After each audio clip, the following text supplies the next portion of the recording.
વર્તન થયા હરિદ્વાર ઋષિકેશમાં। તો એમાં સ્વામી રામસુદાસજીને પણ આપણે પ્રણામ કરીશું। ઓમ શ્રી કૃષ્ણ કનૈયાલાલ કી જય, ઓમ શ્રી દ્વારિકાધીશ કી જય। ડોંગરેજી મહારાજના ચરણોમાં વંદન, સુખદેવજી મહારાજના ચરણોમાં વંદન, વ્યાસ નારાયણના ચરણોમાં વંદન સાથે આજે 10મી જુલાઈ છે, 10/7/2025। આજે ગુરુવાર છે, ગુરુવાર એટલે ગુરુનો વાર, અને આજે આ ગુરુવારના દિવસે પરમ પવિત્ર દિવસ વ્યાસ ગુરુ પૂર્ણિમા છે। દરેક આપણા જેટલા જ શ્રોતાજનો છે એ સૌએ સૌના ગુરુદેવને નમન અને વંદન કરશે, અને આપણી કૃતજ્ઞતા, આપણી ભાવ વંદના સમર્પિત કરીએ એ ગુરુજીને। ઓમ ગુરુર્બ્રહ્મા ગુરુર્વિષ્ણુ ગુરુર્દેવો મહેશ્વર ગુરુર સાક્ષાત પરમ બ્રહ્મ તસ્મૈ શ્રી ગુરુવે નમો નમઃ।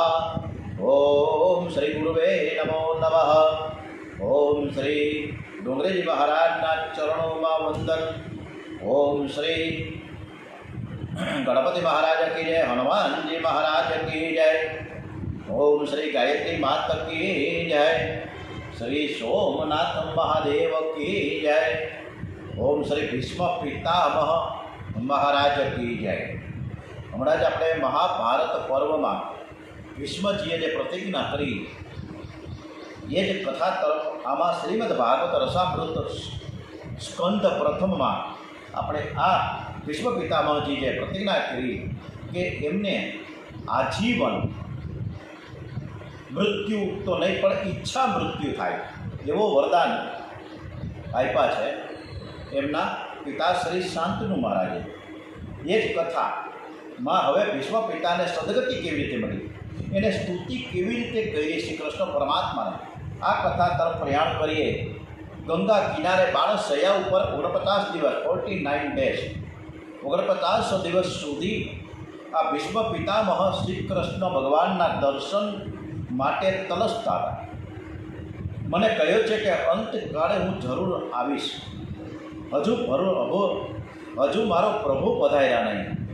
ભીષ્મ પિતામહ શ્રી કૃષ્ણની રાહ જોતા હતા, રોજ પ્રાર્થના કરતા હતા કે શ્રી કૃષ્ણ મને દર્શન દેવા માટે આવે, મને લેવા માટે આવે, પરમાત્માને મનાવો, અંતકાળે તમે મને લેવા આવજો।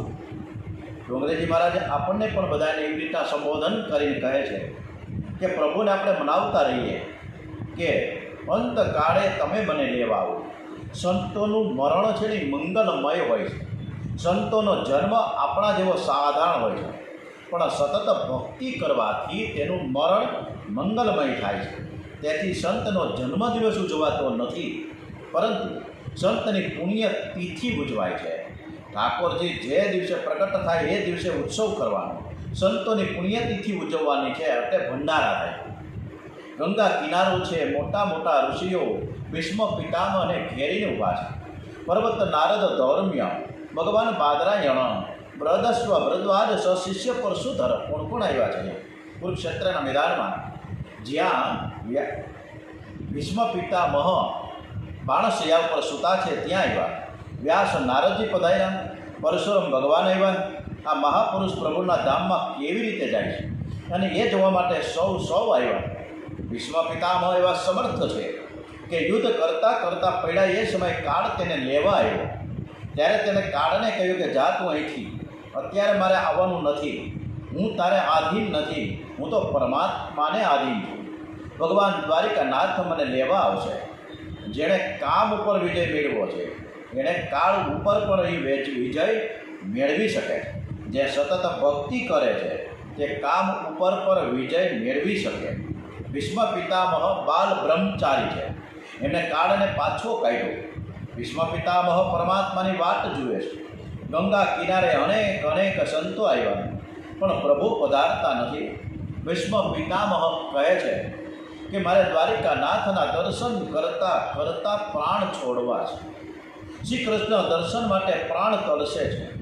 ભીષ્મ પિતામહનો પ્રેમ એટલો બધો વધી ગયો કે પરમાત્માને આકર્ષણ થયું। પ્રભુએ મનથી વિચાર કર્યો મારે ભીષ્મ પાસે જવું છે। ભીષ્મ પિતામહને દર્શન આપવા માટે પ્રભુ દ્વારિકા જવાનું બંધ રાખીને હસ્તિનાપુર રોકાઈ ગયા. યુદ્ધ કરતાં પહેલાં અર્જુનને જેવો અનુભવ થયો હતો એવો જ અનુભવ રાજ્ય મળ્યા પછી ધર્મરાજાને થયો. ધર્મરાજાનું મન શોકથી ભરાઈ ગયું. સગા સંબંધીઓના સહારથી મળેલું આ રાજ્ય શા કામનું? પ્રભુએ કહ્યું કે મોટાભાઈ, તમે દાદાજીને પૂછો. ભીષ્મ પિતામહ મહાન જ્ઞાની છે, એમની તમે સલાહ લીધો. 5 પાંડવો સાથે શ્રી કૃષ્ણ ગંગા કિનારે ભીષ્મ પિતામહ જે બિરાજતા હતા ત્યાં પધાર્યા છે. ભીષ્મ પિતામહ પરમાત્માનું કીર્તન કરે છે. શ્રી કૃષ્ણને જોઈ એમને બહુ જ આનંદ થયો. કૃષ્ણનો દર્શન માગત દાદાજીના ચરણમાં ધર્મરાજા વંદન કરે છે. ધર્મરાજાને જોતા પિતામહની આંખો ભીની થઈ. મારા વંશનો આ મોટો દીકરો છે, આ બહુ લાયક છે, કેવું પવિત્ર જીવન ગાળે છે. ધર્મરાજાને જોતા પિતામહનું હૃદય પીગળ્યું. ધર્મરાજાને આશીર્વાદ આપ્યા. કહ્યું કે ચિંતા તમે શાની કરો છો? મોટા મોટા ઋષિઓ જેના દર્શન માટે તલસે છે તે પરમાત્મા તમારે ત્યાં પધાર્યા છે. પ્રભુએ તમને અપનાવ્યા છે. તમારી ચિંતા ભગવાનને છે. તમે જે દેવની બહુ જ પ્રેમથી પૂજા કરો છો, દેવના નામનો તમે જે જપ કરો છો, એ દેવને તમારી ચિંતા સતત હોય છે. તમારી ચિંતા તમે ન કરો. પ્રભુમાં વિશ્વાસ રાખો. ઘરમાં પ્રભુ બિરાજે છે. ઠાકોરજીની સેવા થાય પછી કોઈ જીવ ઉદાસ થઈને બેસે તો ઘરના ભગવાનને ખોટું લાગી જાય. હું કંઈ બહાર ક્યાંય ગયો જ નથી અને તારો બાપ થઈને ઘરમાં હું બેઠો છું, પછી ચિંતા શું કામ કરશ? જેનો બાપ મરે એને ચિંતા થાય. તમારી ચિંતા ભગવાનને છે. ભીષ્મ પિતામહ કહે છે કે તમને ચિંતા શાની? એ તો તમારું એક નિમિત્ત કરીને મારું મરણ સુધારવા માટે દ્વારિકાનાથે પધાર્યા છે. ભીષ્મ પિતામહ દિવસમાં 3 વખત પરમાત્માની પ્રાર્થના કરતા. પ્રભુએ એને વચન આપ્યું હતું કે અંતકાળમાં આવીશ. વચન સિદ્ધ કરવા માટે પ્રભુ પધાર્યા હતા. તમે પણ ભગવાનની રોજ 3 વાર પ્રાર્થના કરજો. ભગવાન તમને લેવા આવશે. શરીર ભલે સારું હોય ત્યારે ઘણા ભાગે માનવ ભગવાનની ભક્તિ કરતો નથી. અરે ભાઈ, શરીર સારું છે ત્યારે બુદ્ધિ ઘણાવાની બગડેલી હોય છે. શરીર બગડેલું હોય ત્યારે બુદ્ધિ સારી થઈ જાય ઓટોમેટિક. ત્યારે ડહાપણ આવી જાય છે. શરીર બગડ્યા પછી જે ડહાપણ આવે એનું શું કામ? બુદ્ધિ સુધરે છે, પણ એવા સમયે સુધરે છે કે જ્યારે માનવ કાંઈ કરી શકતો નથી. ખાટલામાં પડ્યો હોય, ઉઠી ન શકે, બેસી ન શકે, ટોયલેટ ન જઈ શકે, કરવાનું શું ને? ન માળા હાથમાં લઈ શકે. હાથ ધ્રુજતો હોય, શરીર ધ્રુજતો હોય. એટલે ડોંગરેજી મહારાજ કહે છે કે આ જ્યારે શરીર આપણું સારું હોય ત્યાં સુધી આ બાજી છે ને તમારા હાથમાં છે. પરમાત્માને રાજી કરો, પ્રભુને રીઝવો, જેથી અંતકાળમાં પરમાત્મા આવે. દ્વારિકાનાથના દર્શન કરતાં ભીષ્માચાર્યની આંખ છે ને ભીની થઈ, શરીરમાં રોમાંચ આવ્યો છે. મારા ભગવાનની કેવી કૃપા છે, આજે મારું મરણ સુધારવા માટે આવ્યા છે. ખરેખર હું લાયક તો છું જ નહીં, હું દુષ્ટ છું. મારા ભગવાન બહુ દયાળુ છે. ભીષ્મ પિતામહને યાદ આવે છે કે યુદ્ધમાં શ્રી કૃષ્ણ અર્જુનના રથમાં સારથી રૂપે હતા. ત્યારે મેં એને અનેક બાણ મળ્યા હતા, પણ મને એક પણ બાણ એને માર્યું ન હતું. એવું થયું કે યુદ્ધ ચાલતું હતું ત્યારે દુર્યોધને ભીષ્મ પિતામહને ઠપકો આપ્યો. મહાભારતમાં વર્ણન આવે છે. ભીષ્મ પિતામહને કહ્યું કે દાદા, આજ સુધી તમે મારા ઘરનું ખાતું છે. મને તેવું લાગે કે આજે યુદ્ધ કરવાનો સમય આવ્યો છે, ત્યારે તમને પાંડવો બહુ સારા લાગવા લાગ્યા છે. દુર્યોધન ગમે તેવું બોલવા લાગ્યો. ભીષ્મ પિતામહ ક્ષત્રિય વીર છે. આવેશમાં આવ્યા. નિશ્ચય કર્યો કે આવતીકાલે અર્જુનની હું ખબર લઈશ અને એને બતાવી દઉં. ભગવાન શ્રી કૃષ્ણ એના રથમાં બિરાજેલા છે, તેથી જ એની જીત થાય. અને આજે ભીષ્મ પિતામહ અર્જુનને નહીં, અર્જુનના સારથી રૂપે જે બિરાજમાન શ્રી કૃષ્ણને બાણ મારે છે. આજે ભીષ્મ પિતામહ આવેશમાં આવ્યા છે. યુદ્ધનો રંગ બરાબર જામ્યો છે. એના બાણથી દ્વારિકાનાથનું કવચ ફાટી ગયું. શ્રી કૃષ્ણ ઘાયલ થયા છે. શ્રી અંગમાંથી રુધિરની ધારા થઈ. હનુમાનજીએ જોયો અર્જુનના રથ ઉપર જે હનુમાનજી બિરાજમાન હતા. પ્રભુએ હનુમાનજીને આજ્ઞા કરી કે તારે રથ ઉપરથી યુદ્ધના માત્ર ખાલી દર્શન કરવા છે, કરવાના, તારે બીજું કંઈ કરવાનું જ નથી. હનુમાનજી શ્રી હરિના દાસ છે. યુદ્ધના દર્શન કરવા માટે હનુમાનજીના રથ ઉપર બેસાડ્યા હતા, પરંતુ શ્રી કૃષ્ણ ઘાયલ થયા. હનુમાનજી જોઈ ન શક્યા. મારા માલિકને બાણ કોણ મારે? આ શું સમજે છે? હનુમાનજીને થોડો ક્રોધ આવ્યો અને ક્રોધમાં હુમ કરતા ગર્જના કરવા લાગ્યા. હનુમાનજી બાલ બ્રહ્મચારી હતા. એને રૌદ્ર સ્વરૂપ ધારણ કર્યું ત્યારે બધા જ ગભરાઈ ગયા. ભગવાને ઉપર નજર કરી હનુમાનજીને પૂછ્યું કે લ્યા હું શા માટે કરશ? હનુમાનજી કહે મહારાજ આપને આ બાણ મારે છે તે મારાથી સહન નથી થતું.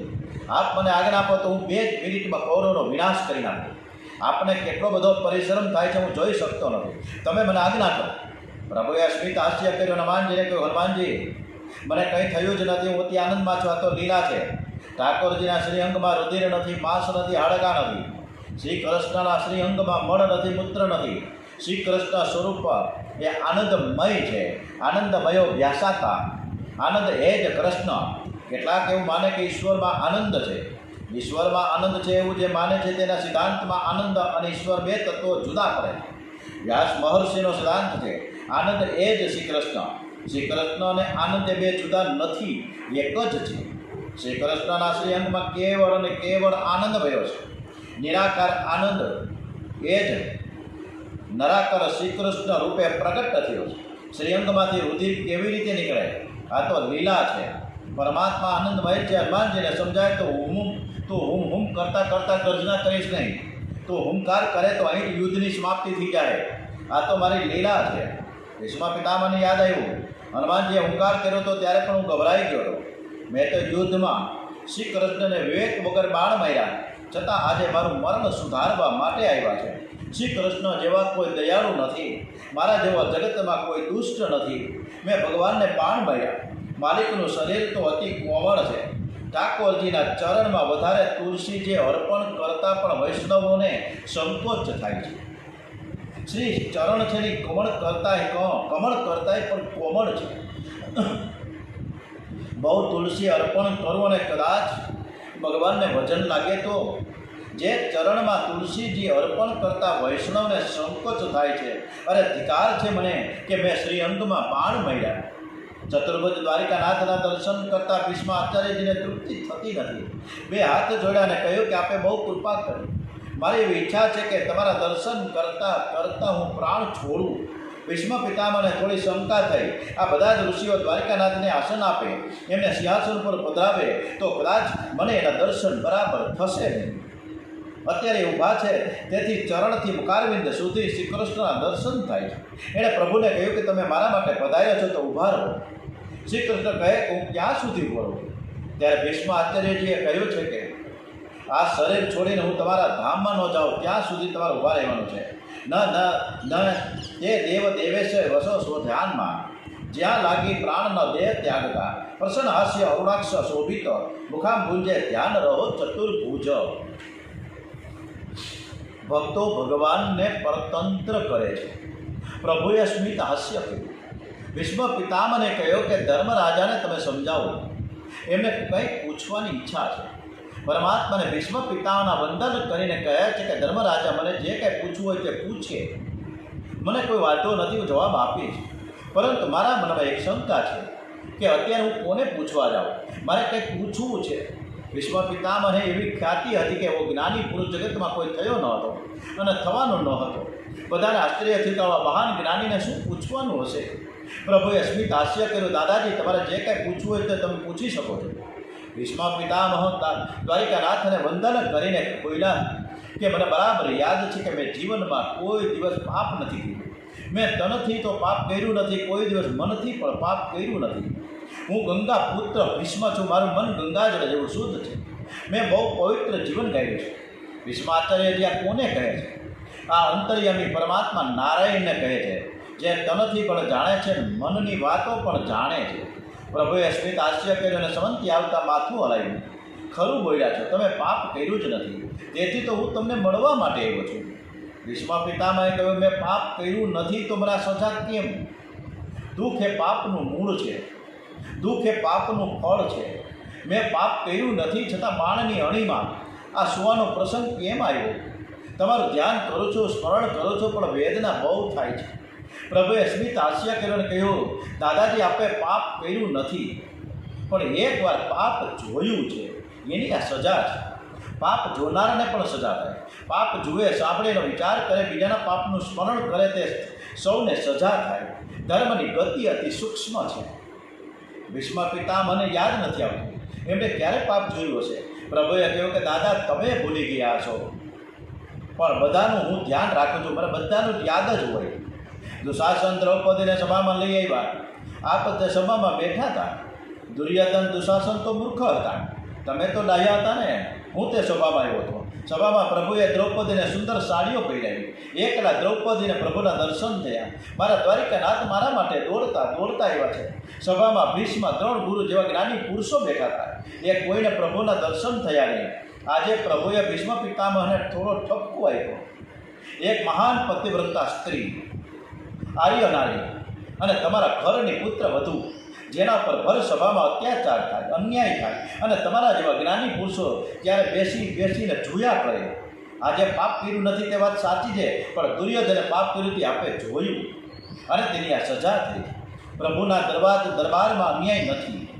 જીવને ઘરમાં ભલે અન્યાય થાય, પરમાત્માને ત્યાં અંધેર નથી પણ દેર છે, પણ અંધેર તો નથી જ. માનવ નિષ્ઠુર થઈને સદા કરે છે. માનવના ઘરમાં દયા નથી. ભગવાન સજા કરે છે, દયા રાખી કરે છે. પરમાત્મા તો દયાની મૂર્તિ છે. ભીષ્મ પિતામહે કબૂલ કર્યું, તમે સાચું બોલ્યા છો. એ દિવસે મારી બુદ્ધિ બગડી હતી. દુર્યોધનના ઘરનું મેં ખાધું હતું અને તેથી મારી બુદ્ધિ બગડી. હું સભામાં બેસી રહ્યો, મારી ભૂલ છે. પરમાત્માની પ્રેમભરી નજર ભીષ્મ આચાર્ય પર પડી. ભગવાન પ્રેમથી જુએ છે. ભીષ્મ પિતામહને વેદના શાંત થઈ ગઈ છે. શરીર હવે સ્વસ્થ છે. ભીષ્મ પિતામહ ધર્મરાજાનો ઉપદેશ કરે છે. સ્ત્રી ધર્મ, રાજધર્મ, આપદ ધર્મ, મોક્ષ ધર્મની કથા કરે છે. મહાભારતના શાંતિ પર્વમાં, અનુશાસન પર્વમાં બધું જ આવે. ધર્મરાજાનો પ્રશ્ન છે, પરમ ધર્મ કયો છે? ત્યારે ભીષ્મ પિતામહ બોલ્યા છે કે વિષ્ણુ સહસ્ત્ર નામનો પાઠ કરો. ચતુર્ભુજ નારીના દર્શન કરતાં કરતાં શાંતિથી પાઠ કરો. વિષ્ણુ સહસ્ત્રના નામમાં બહુ જ શક્તિ છે. આ વિષ્ણુ સહસ્ત્ર નામની ડોંગરેજી મહારાજે અનેક વાર વાતો કરી છે. આજે પણ ભીષ્મ પિતામહ વિષ્ણુ સહસ્ત્ર નામનો પાઠ કરવાનું યુધિષ્ઠિરને કહે છે, ધર્મરાજાને. વેદાંતના ગ્રંથોમાં એવું લખ્યું છે કે જ્ઞાની પુરુષોને પ્રારબ્ધ તો ભોગવવું જ પડે છે. બ્રહ્મ જ્ઞાનથી સંચિત અને ક્રિયમાનનો વિનાશ થાય છે, પણ પ્રારબ્ધનો વિનાશ ભોગથી થાય છે. જ્ઞાની પુરુષોના જીવનમાં સુખ, દુઃખ, માન, અપમાન આવે છે ત્યારે તે શાંતિ રાખે. એ બધો જ પ્રારબ્ધનો ખેલ છે. જ્ઞાનથી પ્રારબ્ધ બળવાન હોય છે, પણ પ્રારબ્ધ કરતાં પ્રભુનું નામ પ્રબળ છે. પ્રારબ્ધનો નાશ પ્રભુના નામથી થાય છે. ભગવાનના નામમાં એવી શક્તિ છે. મેટત કઠિન કુઅંક બાલકે. વિધાતાએ કોઈના કપાળમાં લખ્યું છે કે 5 વર્ષ પછી બહુ મંદવાળ આવશે, 6-8 મહિના પથારીમાં દુઃખી થશે. એ જો વિષ્ણુ સહસ્ત્રનું ફળ કેવું છે, બરાબર સાંભળજો બધા શાંતિથી. સુખદેવજી મહારાજ અને ડોગરજી મહારાજની આ કથા છે. એટલે આ કથામાં એક શબ્દો, એક વાક્ય, એક પંક્તિ એકદમ પાવરફુલ છે. એમાં કંઈ શંકા હોઈ શકે છે નહીં કે વિધાતાએ, ડોગરજી મહારાજે આ કથામાં જણાવ્યું છે કે વિધાતાએ કોઈના કપાળમાં લખ્યું છે કે 5 વર્ષ પછી બહુ મંદવાળ આવશે, 6-8 મહિના પથારીમાં દુઃખી થશે. એ જ વ્યક્તિ જો વિષ્ણુ સહસ્ત્રના 12,000 પાઠ બરાબર કરે તો એના જન્માક્ષરનું તનુસ્થાન શુદ્ધ થાય છે. તનુસ્થાન બહુ જ શુદ્ધ થાય છે. એને મહારોગ નહીં થાય. રોગાત તો મુચ્યતે રોગાત. પ્રારબ્ધમાં લખ્યું હતું કે 6 મહિના બરાબર દુઃખી થશે, પણ પાઠ કરવાથી તેના આ પ્રારબ્ધનો વિનાશ એકાદ દિવસમાં થશે. ભક્તિબેન બરાબર સાંભળજો, બરાબર તમે સાંભળજો કે રોગાર્તો મુચ્યતે રોગાત. પ્રારબ્ધમાં લખ્યું હતું કે 6 મહિના બરાબર દુઃખી થશે, પણ પાઠ કરવાથી એના પ્રારબ્ધનો વિનાશ એકાદ દિવસમાં થશે. એકાદ દિવસ એને તાવ આવશે. 6 મહિના જે ભોગવવાનું હતું તે એકાદ દિવસમાં ભોગવીને પ્રારબ્ધનો વિનાશ થશે. કોઈ વૈષ્ણવ 12 વર્ષ શોધે નિયમથી બપોરે જમતા પહેલાં અને રાત્રે સૂતા પહેલાં વિષ્ણુ સહસ્ત્ર નામનો એક પાઠ કરતો હોય એ અનુભવ કરી જોઈએ. વિષ્ણુ સહસ્ત્રના નામના પાઠમાં બહુ જ શક્તિ છે. રાત્રે પથારીમાં ખૂબ જ ભક્તિ કરો. જે પથારીમાં ભક્તિ ન કરે તો ઘણા ભાગે પાપ કરે છે. રાત્રે પથારીમાં ભક્તિ કરવાની બહુ જરૂર છે. જીવનમાં સુખ દુઃખનો ગમે તેવો પ્રસંગ આવે, ભક્તિનો નિયમ છોડવો નહીં. દુઃખમાં ભોજન તો કરવું જ પડે છે. માનવ ભોજન ક્યાં છોડે છે, તો ભક્તિ કેમ છોડીએ? આટલી બધી વાતો સરસ મજાની ડોંગરેજી મહારાજ જે આપણા ગુરુ છે, સુખદેવજી મહારાજ, અને એના પાછા ગુરુ એવા વ્યાસજી, કે આવું સરસ મજાનું આપણી પાસે આ ભાગવત શાસ્ત્ર મૂક્યું છે. કેટલાક લોકો એવા હોય છે કે રોજ ભક્તિ કરે છે, પણ ઘરમાં લગ્ન પ્રસંગ આવે એટલે ઠાકોરજીને બીજાના ઘરે મૂકી આવે. હવે અમે 7-8 દિવસ જરાય અમને ફુરસત નથી, અમને કામ ધંધો એટલો બધો છે, આવા કામમાં એટલા બધા રહીચા પૈસા હોઈએ તો અમે ભગવાનને બરાબર સેવા પૂજા નહીં કરી શકીએ, એટલા બદલા તમે બરાબર સેવા પૂજા તમે કરજો એમ કરી બાજુમાં મૂકી આવે. આ બરાબર નથી. સંસારના સુખ દુઃખને બહુ મહત્ત્વ આપવું નહીં. સંસારના બધા જ સુખ દુઃખ વાદળા જેવા હોય છે. વાદળું આવે છે અને વાદળું જાય છે. વાદળું જેમ કાયમ ટકતું નથી, એમ સંસારનું સુખ કાયમ ટકતું નથી અને દુઃખ પણ કાયમ ટકતું નથી. ભીષ્મ પિતામહ કહે છે કે ઘણીવાર ઓફિસમાં ને રિક્ષામાં આપણે જો એ દિન બી બીત જાયેગા, આ દિન પણ એક વખત વીતી જશે. કાયમ બધાના દિવસ એક સરખા ન હોય. ભીષ્મ પિતામહ કહે છે કે મારો નિયમ છે કે વિષ્ણુ સહસ્ત્રનો પાઠ કર્યા વિના મેં પાણી પણ ક્યારેય પીધું નથી. વિષ્ણુ સહસ્ત્રનો ઉદ્દેશ કર્યા પછી ભીષ્મ પિતામહ મૌન રાખે છે. બહાર દર્શન કર્યા પછી દ્વારિકાનાથના સ્વરૂપના દર્શન તે અંદર કરે છે. આત્મા સ્વરૂપમાં નારાયણના દર્શન કરે તેને પ્રભુ વિયોગ થતો નથી. જેને બહાર અને મંદિરમાં જ પરમાત્મા દેખાય છે તેને પરમાત્માનો વિયોગ પણ થાય છે. આત્મા સ્વરૂપમાં ભગવાનના દર્શન કરો. પરમાત્માના દર્શનમાં ધ્યાનમાં તન્મયતા થઈને વિશ્વ પિતામહ અંતકાળમાં પરમાત્માની સ્તુતિ કરે છે. ઇતિ મતિ અર્પિત કરી વિતૃષ્ણા ભગવતી યાદવ શ્રેષ્ઠ શ્રી વિભુમાં નિજ સુખવસતા કદા વિહારો પ્રકૃતિષુ આશ્રિત જય ભવ પ્રવાહો. ચતુર્ભુજ નારાયણના દર્શન કરતા કરતા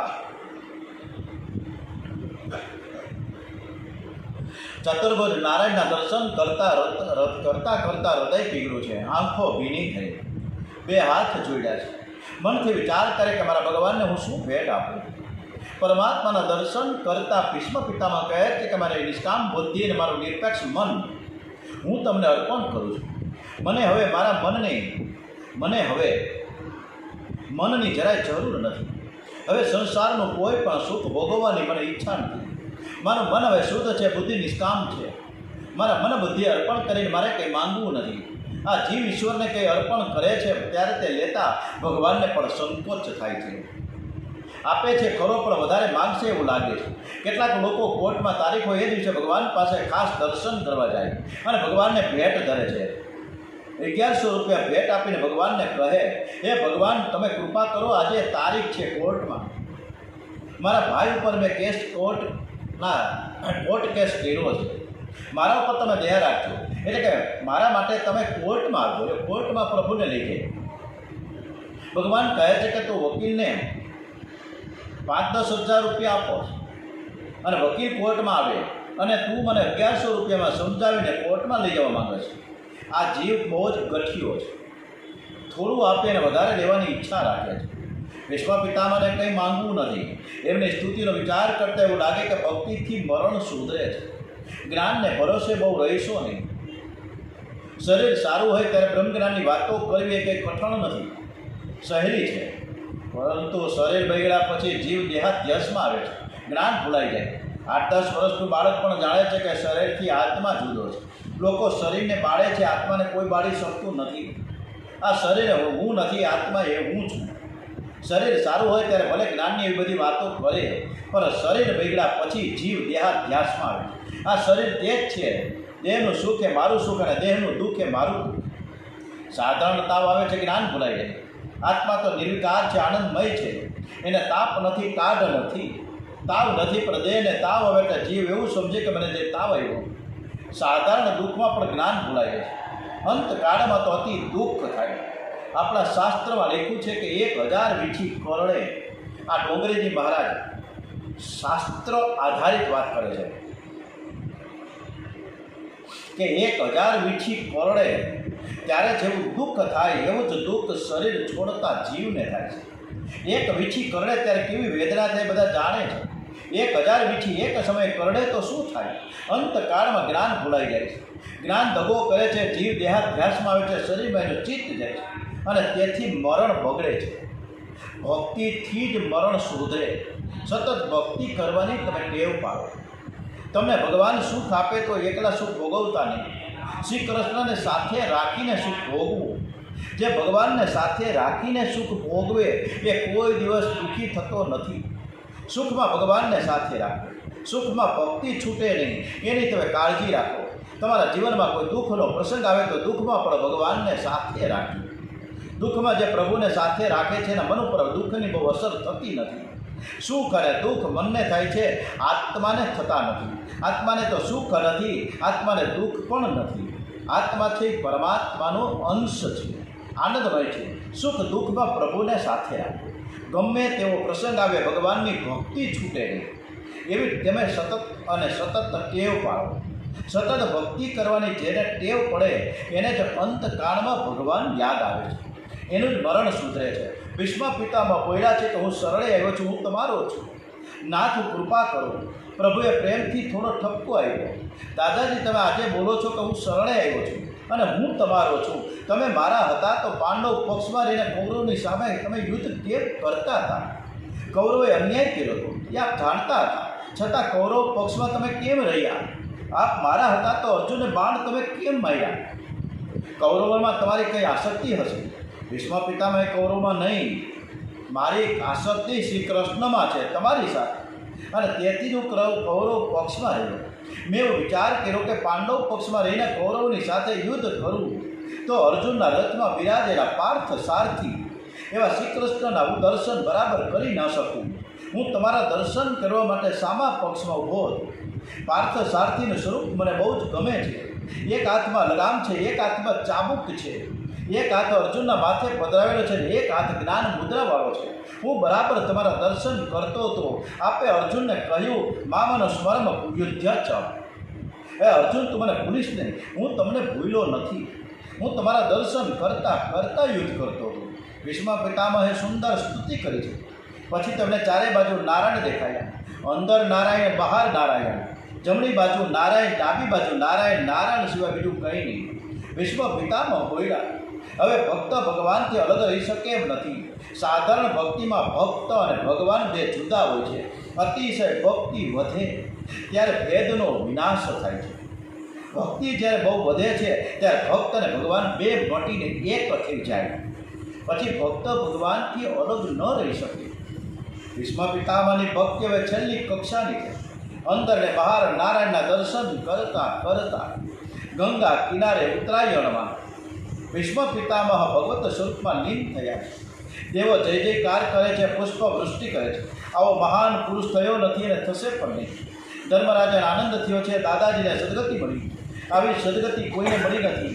એમને છૂટી ગયા પછી, એમને છોડી ગયા પછી એનું થોડું દુઃખ પણ થયું, પરંતુ એને સદગતિ મળી એ માટે એનો આનંદ થયો છે. યુધિષ્ઠિર મહારાજને શ્રાદ્ધાદિક વિધિ કરી છે. શ્રી કૃષ્ણ ધર્મરાજ્યની સ્થાપના કરી હવે દ્વારિકા જવા પધારે છે. રથમાં બિરાજેલા ભગવાનના દર્શન કરતા હસ્તિનાપુરની સ્ત્રીઓ પ્રભુને પુષ્પથી વધાવે છે. અંદર અંદર વાતો કરે છે. અરે સખી તું જાણસ આ કોણ જાય છે? પ્રણયકાળમાં સર્વને પેટમાં રાખીને સુખ શેષ શયામાં શયન કરનાર આદિ નારાયણ પરમાત્મા તો આ છે. પ્રણયકાળમાં જીવ માયાના અંધકારમાં સંતાયેલો રહે છે. સૃષ્ટિના આરંભમાં ભગવાન એક એક જીવને શોધીને બહાર કાઢે છે અને તેના કર્મ પ્રમાણે એને જન્મ આપે છે. પણ પછી ભગવાન જગતમાં સંતાઈ જાય છે. ભગવાન જીવને કહે છે કે એકવાર તું સંતાયો હતો ત્યારે હું તને શોધી લાવેલો, હવે હું સંતાઈ જાઉં અને તું મને શોધવા આવ. સંસારની રચના કર્યા પછી પરમાત્મા જગતમાં સંતાઈ ગયા છે. પરમાત્માને શોધવાનો આપણે બધા જ જરૂરથી પ્રયત્ન કરીએ. લાલાને સંતા કુકડીની રમત બહુ ગમે છે.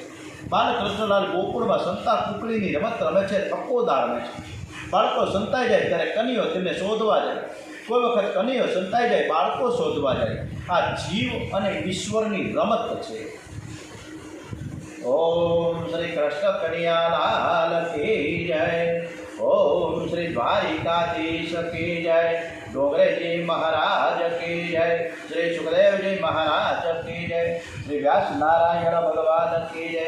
શ્રી સ્વામી રામસુખદાસજી મહારાજ કી જય. આ તમામ ગુરુદેવ શ્રીઓને નમન વંદન કરીએ છીએ.